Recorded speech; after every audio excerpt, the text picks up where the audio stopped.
Greetings and salutations, friend. I am Jeremy Tank, and if you are watching this, I am your brand guy. What does that mean? That means you've got someone on your side, in your corner, and helping you out when it comes to trying to figure out what you're doing in this world and how you're doing it in this world. Your own personal brand, your business brand, the things that you're doing that help other people know who you are, right?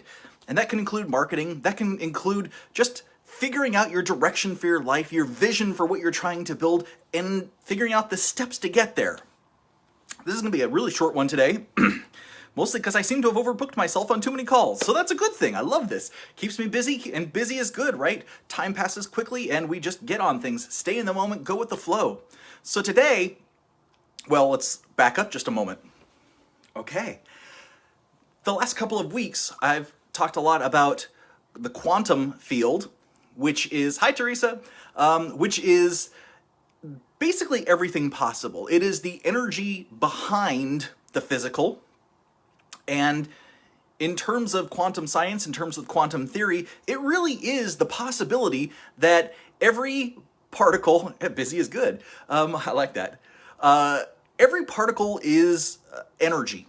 And you're a particle, I'm a particle. And when we look at physics, there are waves and particles, right? We got the actual world that you and I live in that is particles, atoms, make us up, molecules, cells, systems,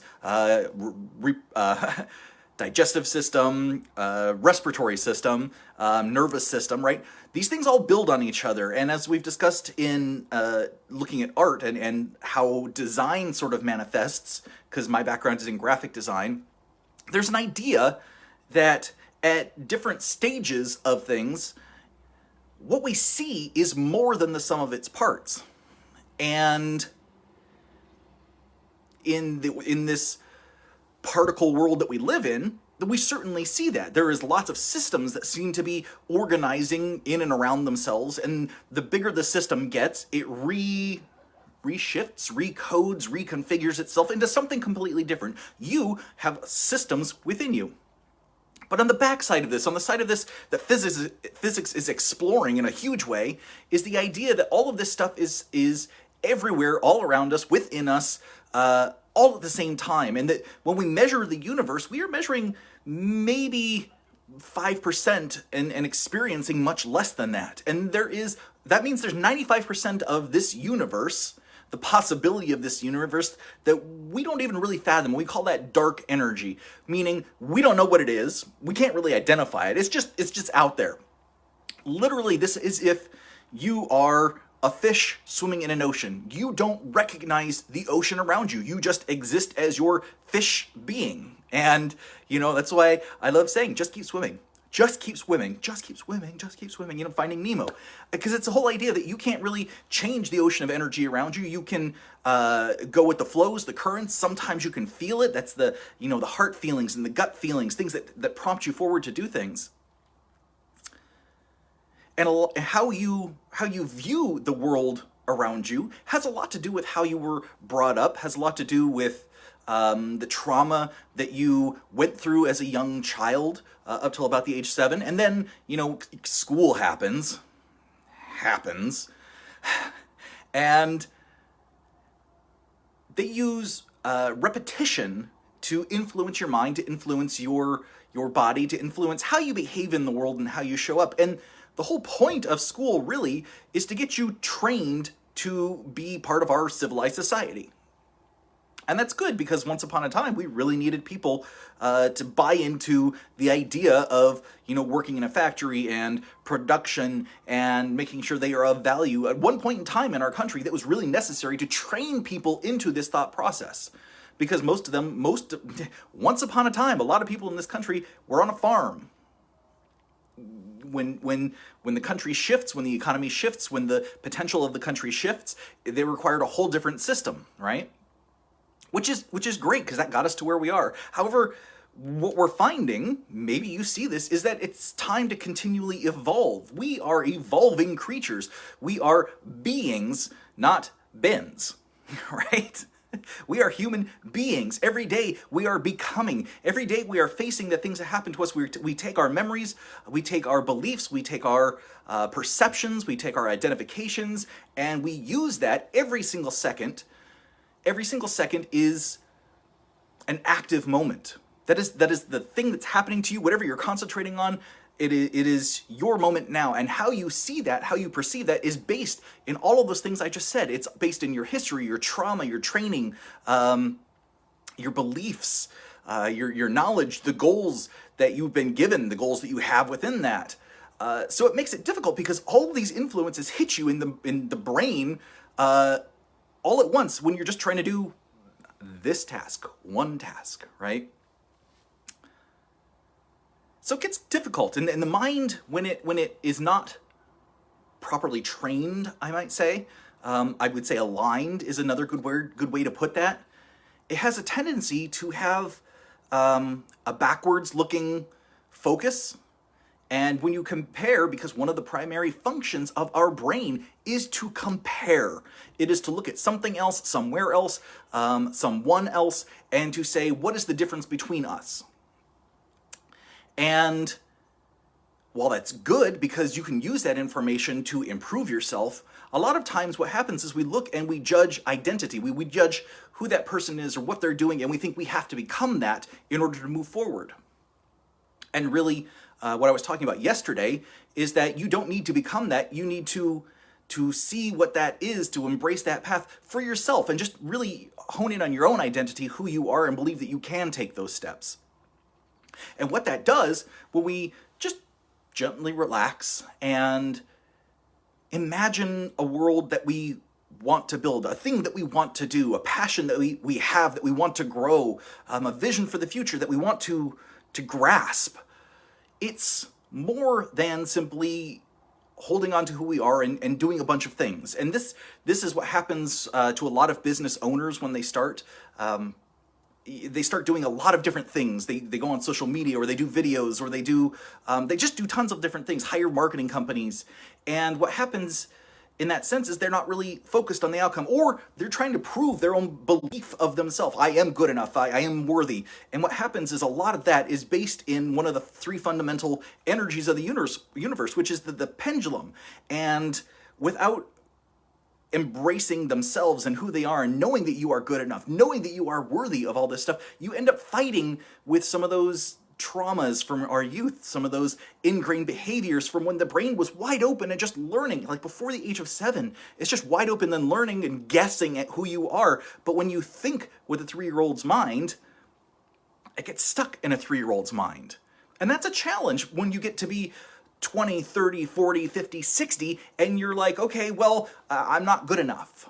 And it's just not true. We come into this world good enough. We come into this world with infinite possibility of infinite consciousness coming into it, whether you call it the quantum consciousness, the super consciousness, the super ego, Atman is one of my favorite ones, Brahman, all of these different ways to look at the higher being that is you. You could be your soul, right, coming down. These parts of us enter into this body in a pure sense, and really, on a subconscious and unconscious level, we take all of these experiences and we sort of filter out the truth of that being, and that leaves us feeling less than, or trying to add extra pieces when it's not really an additive process. You've gotten to where you are because of an additive process. Your cells, your epigenetic structure, your DNA literally has been changing since the moment that you started growing. I mean, we're talking zygotes here. We're talking a few cells coming together. Your DNA is already shifting, adapting, moving, transforming who you will become. Even right now, if you've read Dr. Lipton, The Biology of Belief, he says, look, what you believe, how you feel about yourself, and the very moments that you're in transform you on a cellular level. They transform because they release these proteins into your system that tell your cells, hey, go ahead and manipulate this other process. Go ahead and speed up cellular metabolism. Go ahead and, speed up DNA transcription. Go ahead and change some of the DNA, stack another piece of protein on top of it, messenger RNA. They'll go ahead and stack on top of it like a Lego. And Literally, from moment to moment, you are creating the person that you are going to become in the very next moment. As these cells duplicate and spread, you are building the person that you will become. This is an additive process. And as we stop and we think, okay, well, I need to fix myself, life is not really a subtractive process. It moves forward, and how we perceive life moves forward. We kind of perceive this whole idea of time. And on an energy scale, on the quantum scale, what we see through their experiments is that when the energy in the quantum field is observed, when they're shooting all these photons out, when it's observed, it becomes a particle. When it's unobserved, it acts as a wave. You are a particle because at some essence, somewhere in time, you have been observed. Now, that's a freaky thought to have, I get it. But what we found in quantum science is that literally it works backwards in time. That particle, that wave transition being both at the same time, depending on the observer, it works backwards in time. They can keep that experiment locked tight and not know the results until days later, weeks later, and it turns out that whatever the observation of that result is, not that it changes, it's just that nothing was known in the first place. But if it's observed later, then the experiment much earlier confirms those results. In other words, you being you here now is no accident. How's that? You came into this world whole and perfect, and it's no accident, because someone somewhere throughout time observed you in the here and now. So, okay, that kind of leads me to say, I'm meant to be here. You are meant to be here. You are whole, you are perfect, you are wonderful. You are doing exactly what you need to be doing at the exact right time. Everything is in the right place. Everything is moving forward exactly as you need to experience it. And if you are watching this right now, it's because you need to be watching it, or because you have a draw to watch it. If you weren't meant to be watching it, this would not be your experience, right? So how do we take the quantum, right? This is the quantum field, the quantum idea. How do we take that and how do we transform it into the particle reality that we want to manifest? Because that's the key, right? This is the law of attraction. How do we take that is out there in the infinite, in the quantum field, in everything that is possible? We know we can imagine it, right? If you're a fan of Dispenza, you know you can take that vision, you can put it in your heart, you can literally walk yourself through it, feeling it with your fingers, smelling it, tasting it, hearing it. You can live that entire vision, that experience. And that's great. And yesterday I introduced you to the idea of, okay, maybe when you do that, maybe you're tying in the ions in the brain that fire the neurons. You know, the calcium channel ions, when they reach a certain threshold, they fire. That causes neurons to fire. One neuron firing causes the whole network to fire. And when you are imagining something brand new, something out of your future, you are literally creating a memory. And as you create a memory that is not yet here, it is exactly like those experiments, those quantum experiments. You are creating something that has the potential to come into your life. How are you doing it? My guess is it has something to do with the quantum entanglement of your neurons, your future, your vision, all of these things that you are creating and throwing out into the universe. But it's not here yet. You are experiencing it before it is here. You are having a memory, a full sensory experience of it before it gets here, which means it's got to be here, right? So how do you get there? Because you've now created this pull. You are here and you have created this strong pull out here. So the next step is you go back to where you are now, right? You got to come back here and say, okay, I see where I need to go, and here I am now. And where do those pieces line up? And understand that this, where you want to go, has nothing to do with your identity. You barely experience your identities. Other people experience who you are. You don't need to change any of that to reach your possible future, your probable future at this point, right? You don't need to change who you are. You don't need to become any of your idols. You don't need to transform everything about yourself to get there. You just need to be you and understand that this is coming to you. This is Esther Hicks' vortex, right? Abraham Hicks. This is the vortex. This is everything. This is everything that you want to come. And Hicks often says, just be happy now. Just embrace now. Just be happy and good and comfortable where you are now. Because as soon as you have pictured that, as soon as you want it, it is already coming to you. That's great. I love that.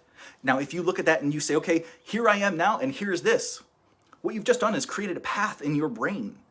this vision, these neurons are already firing. They're wired together. The more that you think about this, the more that you are actually concentrating on those quantum entanglements and bringing that into your life. And when you look at your life right now and you say, great, I am happy, I am content, I am moving towards this, then you create a tension, a structural tension that leads to flow right from one to the next. But that is all in the quantum realm. That is all in the wave of possibility. So how do you get back to here? Well, that brings me back to school, frankly, and the corporate world, which is where I came from, because the business world is all about give me results. And school is the exact same way. This is what they train people for. This is not training to be happy in life, honestly. What it's training you to do is to understand that your meat suit, your flesh suit, your skin suit has to be trained, has to be taught how to work in certain ways so that you move forward. And those ways are small ways. Those ways are, well, I'll just say SMART goals. How about that? How about understanding what indicators about your life actually show you that you're moving in the right direction? In business, it's KPIs, key performance indicators, right? Whatever you want to measure, whatever metric matters to you, it's a good way to sort of compare. What's the difference between these two? What do I need to see to know that I am on this path? That's a great question to ask. What do I need to see? And the reason for that is that your reticular activating system is that part of your brain that will filter in and filter out information in order to give you the information, in order to give you the presentation of the reality that you choose to perceive, you believe you need to perceive. And belief and choice gets to be a kind of muddy ball together. Because you can choose not to believe your belief.